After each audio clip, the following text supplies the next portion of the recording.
comment vous êtes ressenti, comment, en fait, après avoir géré cette crise-là? Après avoir géré la crise, donc, de 2011, qui était relative au stock de titres non honorés, à travers un plan de restructuration qui a été mis en œuvre avec succès, je me suis senti,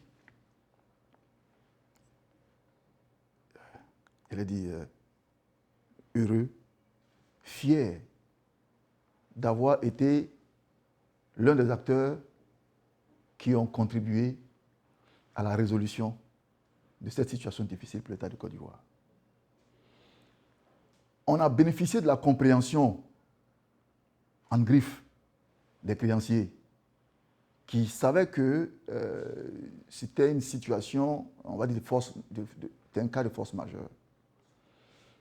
Mais n'empêche que ça n'a pas été facile. Je me rappelle qu'on a dû aller à Dakar pour rencontrer certains créanciers, certaines banques qui n'étaient pas d'accord avec les propositions, avec les solutions qui étaient proposées, qui estimaient qu'eux ne pouvaient pas s'inscrire dans le plan qui avait été accepté par tout le monde. Donc il a fallu même faire des négociations bilatérales avec certains créanciers pour arriver à régler l'ensemble de la question. Donc, c'est avec beaucoup de fierté que j'ai pu participer à la résolution de cette crise, on va le dire. Et j'en garde toujours un souvenir très vif encore. D'accord. Ok.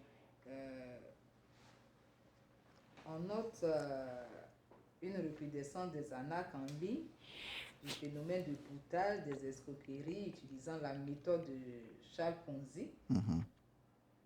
D'abord, vous allez nous expliquer, quand on parle de méthode de Charles Ponzi, qu'est-ce que c'est, et puis nous dire ensuite comment le Trésor public a pu faire face à ces difficultés. Si vous vous rappelez, dans les années 2004, 2005, 2004 à 2006 par là, il y a eu le phénomène des maisons de placement. Maisons de placement d'argent en Côte d'Ivoire. Et tout le monde sait, on en a parlé. C'était des entités qui qui ont commencé à exercer une activité de banque, on va dire, mais de manière illégale, tout à fait illégale, qui n'avaient aucun agrément, aucune habilitation, aucune licence pour le faire, et qui se sont adonnés à cette activité qui consistait à recevoir des dépôts dont de certains clients, des commerçants, des étudiants, des fonctionnaires, des agents de force de l'ordre, en tout cas toutes les populations, contre des rémunérations qui étaient faramineuses. Et ces maisons de placement ont réussi à, on va dire, à duper la vigilance des populations et à recevoir des dépôts importants. Mais c'était des systèmes qui étaient basés, on va dire, sur ce que vous avez appelé tout à l'heure la méthode de Charles Ponzi, qui est une méthode connue, un système où tous les clients ou les adhérents qui font des dépôts obtiennent effectivement une rémunération des gains de leurs dépôts, mais système qui est conçu de telle sorte que plus on avance on va dire dans les placements, plus on avance dans les placements, plus le système se grippe et le système n'est plus en mesure de tenir ses promesses en termes de gains, en termes de rémunération des placements qui sont effectués. Et qu'est-ce qui se passe? Le château de cartes s'écroule. Ça a été le cas en Côte d'Ivoire, ça a été le cas en Europe, ça a été le cas aux États-Unis, ça a été le cas partout. Je n'étais pas encore directeur à cette époque. Je travaillais étroitement avec le directeur du Trésor à l'époque, qui était M. Blé Lamy. Et donc j'ai vu comment ce phénomène a été géré. L'État, à travers le Trésor, a dû faire plusieurs communiqués, non seulement pour dénoncer l'activité, pour mettre en garde les promoteurs de ces maisons de placement, mais surtout pour pour appeler la vigilance des populations sur le fait que ce n'était ni une activité agréée par l'État, donc une activité illégale, et qu'ils couraient des risques de grands dangers en confiant leur épargne à ces promoteurs, à ces maisons de placement.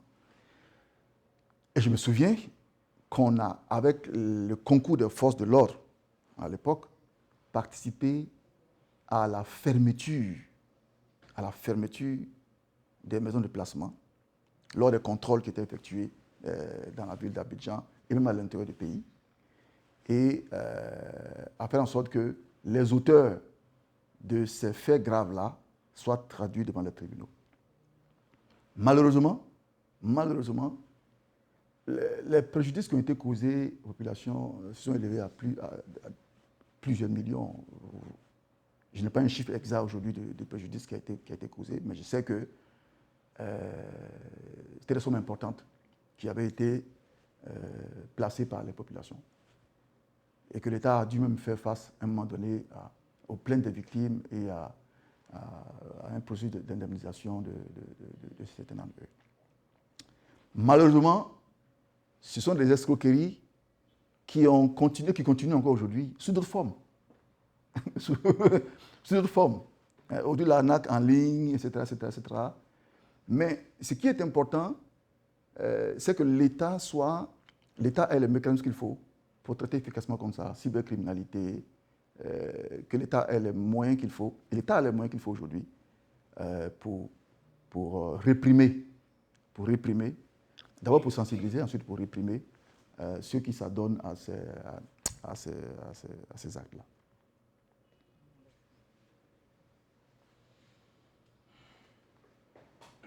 Vous qui êtes là, passez là-bas. Parce que